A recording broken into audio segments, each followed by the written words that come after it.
We are back with another training session like always. This is what we do and this is what we love to do. We could have started off with the 60s when we first began, but we did the 55s. I don't know, just this morning, my arms felt kind of like weird. Y'all know, when y'all train in the morning, your body kind of feels a little stiff and weird, right? And every single time you do a movement, your bones crack or something like that, right? Like that's how I had felt for a couple minutes, right? So every morning I'm going to do like a little warm-up bicep movement or any movement that I'm doing when I first start off with my top set, just so I could feel, used to the exercise, so I could go heavy like I usually do. Usually I do 65s and 60s with curls, right? But today we did 55s and then 60s. So we should have started off with the 60s first and warmed up first and then get to the 60s. But after those 55-pound dumbbell curls, I was pretty much warmed up after that. So I was able to move on to the 60s and rep that out easily. But we definitely could have hit the 60s for more reps if we just started off with just the 60s and warmed up from the beginning. I usually don't do incline curls because incline curls is one of those exercises that I feel like I just don't ever do. Like I never think about doing it. It's just not a thought that crosses my head telling me let's go do some incline curls. But today I wanted to do something different because I always do preacher curls and I always do the same the cable curls and then the preachers and regular dumbbell curls. I wanted to do something different today, so I did hammer curls and the incline curls. These incline curls were honestly satisfying. I enjoyed it a lot. We honestly went beyond failure on every single set, like I'll always see in all my workouts. I always tell y'all to never leave reps in reserve. Always leave 0 reps in reserve. Make sure on every single set that you're giving it as much as you can, because you don't want to leave the gym knowing, oh, dang, I wish I could have done more reps. Dang, I wish I could have worked harder. There's some people out there that genuinely just don't care. They will just go in the gym and, watch TikTok in between sets, listen to their music, get in the mood, and still train to mild discomfort, right? Light weights with, decent amount of intensity. Not a lot of intensity, just sometimes a little burn and then you just drop the weight.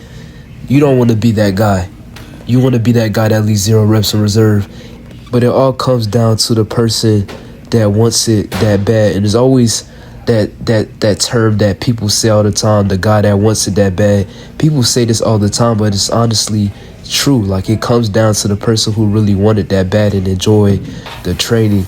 The person who enjoys the training and loves doing what they do is going to be the person who trains harder than the person who just in there just trying to do whatever they can just to try to grow and at a quick amount of time, thinking they're gonna see progress like a week or a month in the training, and they end up just quitting because they ain't see the progress they want to see, right?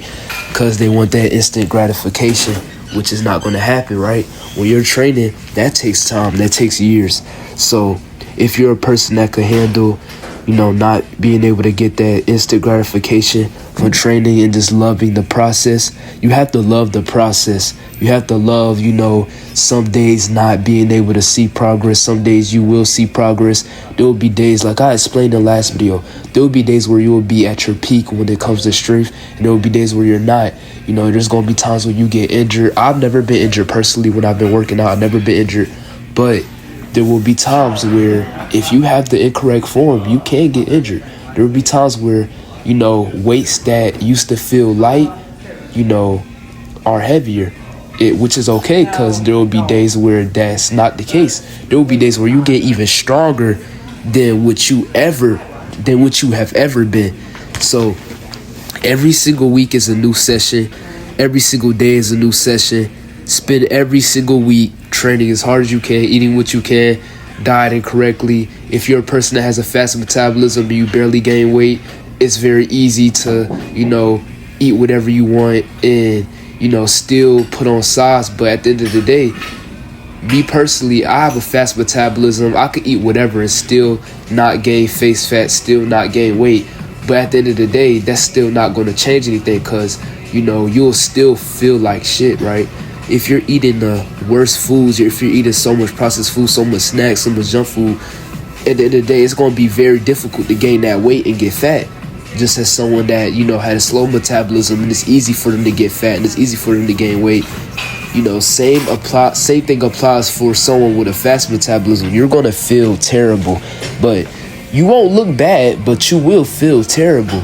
You might end up gaining face fat before you gain any body fat, honestly. Because whenever you have a fast metabolism, it's genuinely just, like, those of y'all with fast metabolism, y'all know, like, you could go a day with just eating straight junk food, and the next day you'll be fine. Like, there was this one day where I was eating gummies, pizzas, just straight up junk food, right?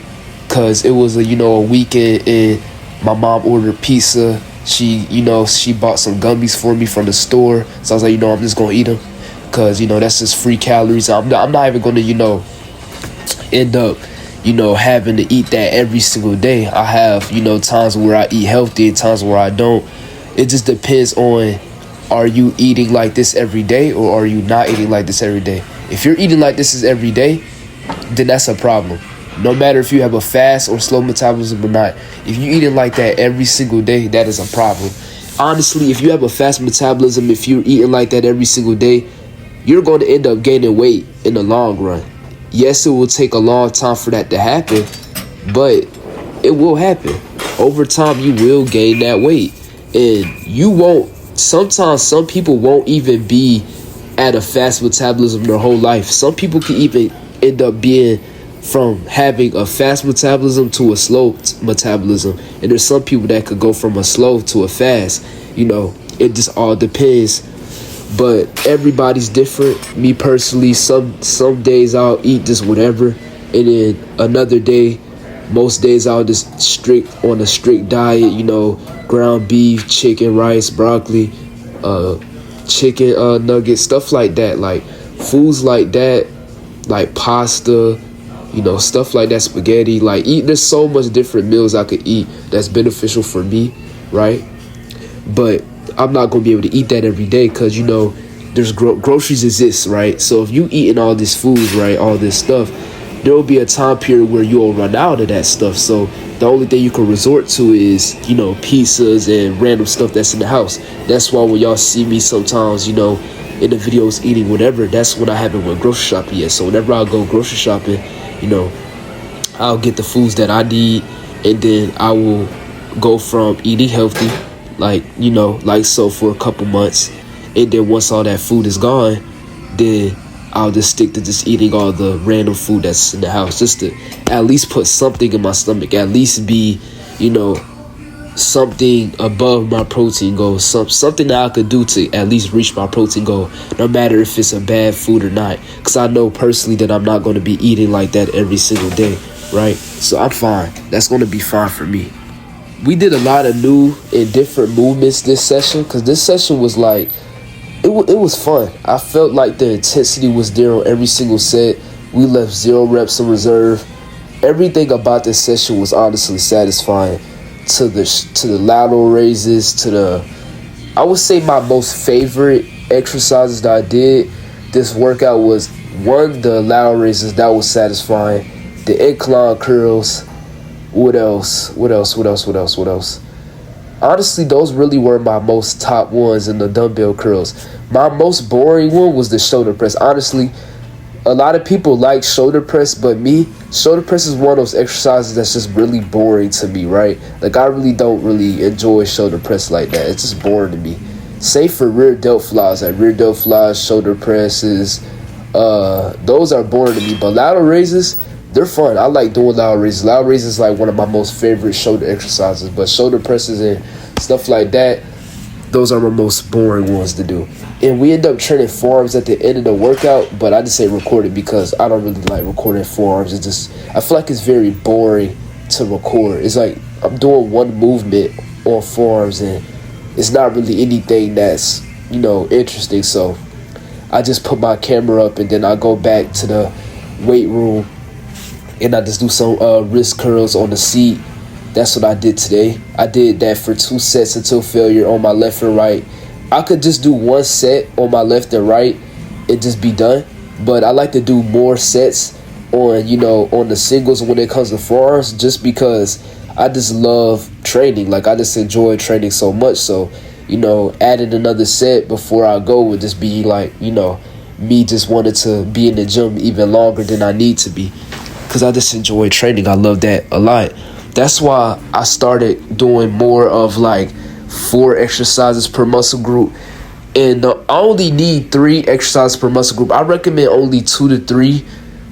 Actually, I would say 2 to 4 is fine, but I recommend at least only 3 exercises per muscle group for everybody. I feel like 4 is overdoing it. You don't need 4, but if you want to do 4, you can. I mostly recommend the 2 to 3. 2 to 3 is the golden era when it comes to, sets. And for the rep ranges I do, I always be in that 3 to 10 rep range. There will be some exercises where I will do 10 reps with, not frequently, but most of the time you will always see me doing like 3 to 5, 3 to 4 reps, 3 to 6 reps. And those are like my common rep ranges. My most, rare rep ranges that you see me being a lot is like the 8 to 10. I mostly don't be in the 8 to 10 that much. I feel like if I'm like doing more than 8 reps, that means the weight is too light, right? But I'm okay with that. I'm okay with a little bit of high volume. It's not, it's not an issue. Anyways, I'm going to see y'all tomorrow, and we're going to be back for an insane leg day.